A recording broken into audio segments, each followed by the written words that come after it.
I started running properly in 2020 after a few failed attempts to begin in the past. I knew basically nothing about running and I just jumped straight into it, and the result was a bunch of injuries that meant I could barely walk and certainly couldn't run for months. So these are 5 mistakes that I made that you should definitely avoid if you want a smooth start to your running journey. The first mistake I made as a beginner runner was simply running way too fast. When I first started, I had really no concept of slow running or zone training. I just ran however fast I felt like. Usually that was quite fast because I liked the feeling of kind of gliding through the air much more than plodding along at a slow pace. The problem was my legs hadn't yet been conditioned to that much high impact training. Running fast means that your feet are striking the floor much harder than if you are running slowly and gently. So me running fast resulted in a lot of shin splints, knee pain, ankle pain, loads of problems with my legs. You really have to start slow and much slower than you think. Barely above walking pace for me, and I was fairly fit to start with. For some people, you might not be ready to run at all yet, and fast walking is where you should start. So my advice here is to get a heart rate monitor or a smartwatch and run at a pace where your heart rate is about 120 to 160 beats per minute. You can use the MAF method or the Maffetone method, which is 180 minus your age, and that's how you find the heart rate that you shouldn't go over. So my age is 22,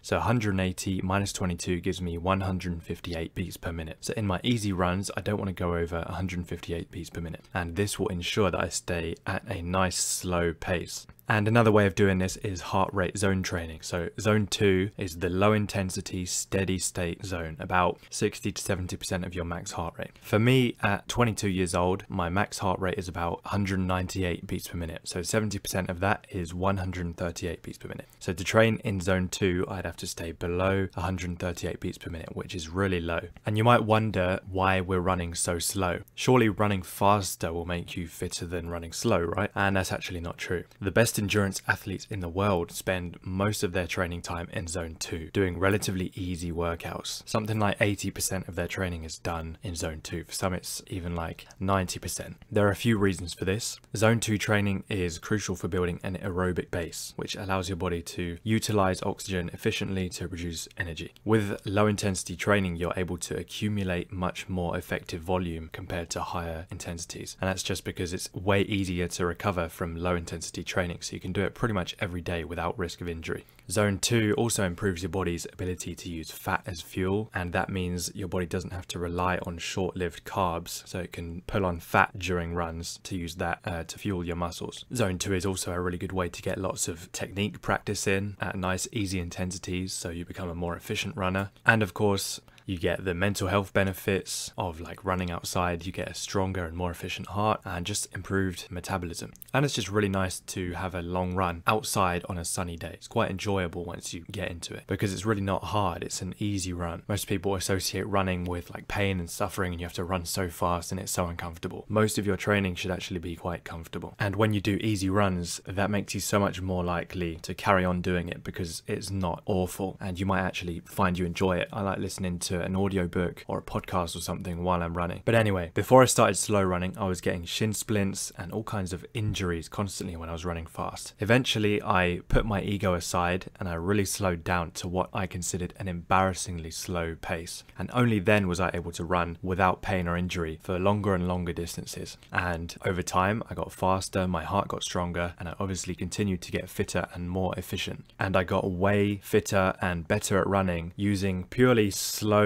easy running than I ever did trying to run like super fast and for longer distances than I was ready for. You have to give your body time to adapt. You can't jump straight into running fast without building up and expect to not get injured. So the second mistake I made, similar to the first point, was too much weekly mileage. So when I first started, I was doing way too much weekly volume. I went straight into like 3k, 4k, 5k runs at a pretty fast pace a few times a week, and this was too much for my legs, especially given how how fast I was running. So the combination of running fast and fairly long distances meant that I was constantly injured. Knee problems, shin splints, ankle problems, foot problems, blisters, plantar fasciitis, all of it. The annoying thing was that my cardiovascular system was definitely fit enough to run this much and this fast, but my legs just hadn't caught up yet. So I had to slow it down and drop the mileage to a minimum. I think I ended up dropping it to about 20 minutes, about 3 days per week. And I was running at whatever pace I needed to run to keep my heart rate below about 160 beats per minute. And that involved a lot of walking during my runs, and that's fine. I would run for a little bit. When my heart rate would get too high, then I would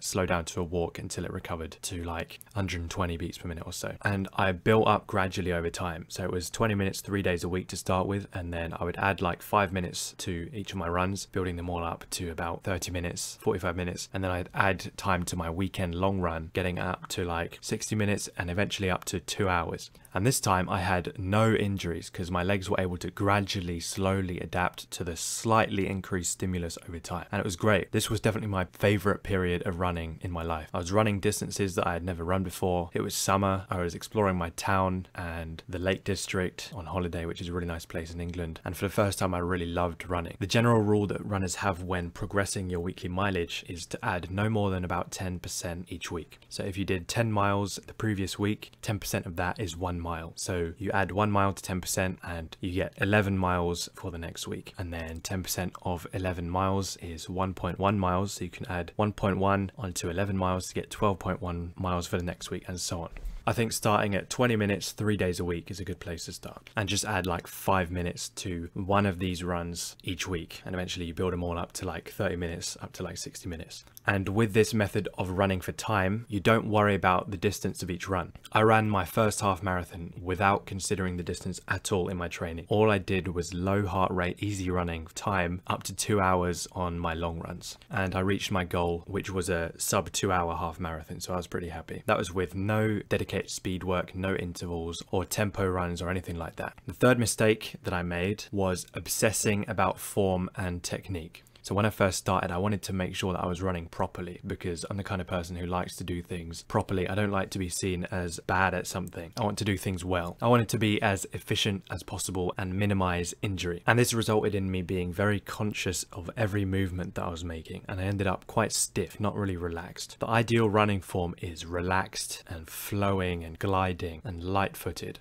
But this looks slightly different for different people. We all have different anatomy. At some point, I read a book that told me pretty much not to focus so much on form. As you practice and put more miles in, your body will naturally settle into the form that's best for your anthropometry, like your limb lengths, your body's shape, basically. So while you're running, the best thing is to not really think about your form. You should be relaxed and let your body do its thing. Humans are built for running. Our body knows how to do it. At first, your form will not be very good, but over time, as you get more practice, it will sort itself out. Focus on just your breathing, or listen to an audiobook or music or something, or watch the environment around you. You want your running to be completely unconscious, like not thinking about your movements at all. Your body is just moving by itself kind of naturally. Again, as you practice, your form will become very efficient, graceful and relaxed. A couple people have commented that my form looks very good, despite me really not thinking about it for years, because I just run. I just let my body do its thing over months and years of practice.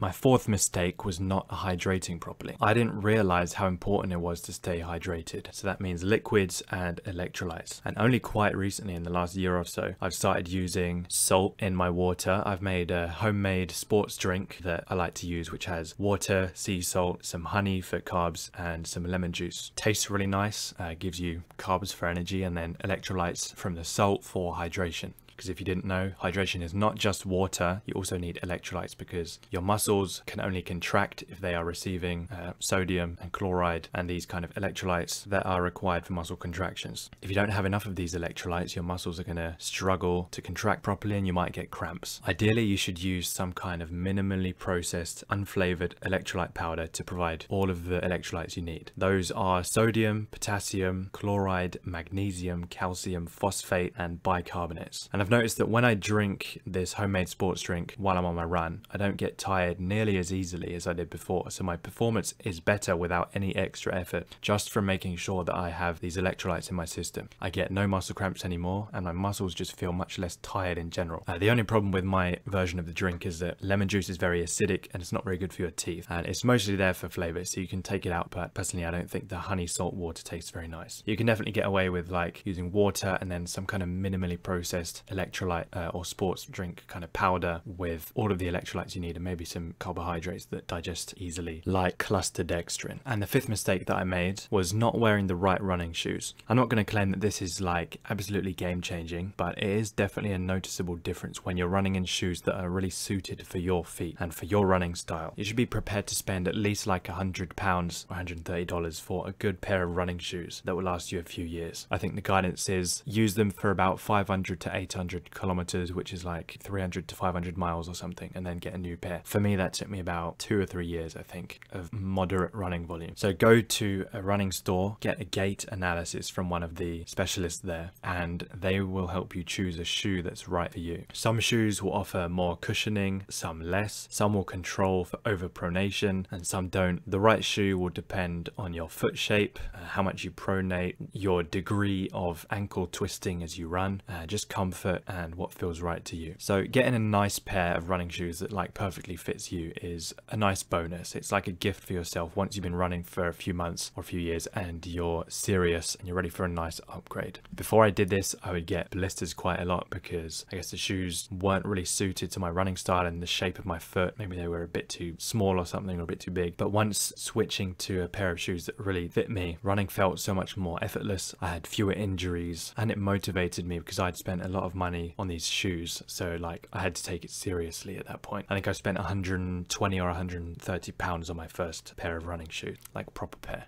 So those are some of the biggest mistakes I made as a beginner runner. Just to summarize, number 1 is run slower. Number 2, don't run crazy distances when you're just starting out, 3 days per week, 20 minutes each run. Third, don't worry too much about your form and your technique, like just get the miles in, just practice, and your body will kind of settle into its natural rhythm and its natural flow. Fourth, make sure you hydrate properly. Either drink like a load of water and electrolytes before your run, and then last, get a nice pair of running shoes that are perfectly suited to you and your running style and the shape of your feet. Hope you enjoyed this video. I'm planning to release a product at some point this year about conditioning in general, like just going into real super deep detail, and also mainly talking about running generally because that's what I know about, and also like martial arts conditioning. So that will kind of be my like masterpiece work on conditioning and cardio in general. Let me know if that's something you're interested in. Also let me know your experience with running and conditioning in general, any lessons that you've learned along the way, any mistakes that you've made. But I really appreciate you watching.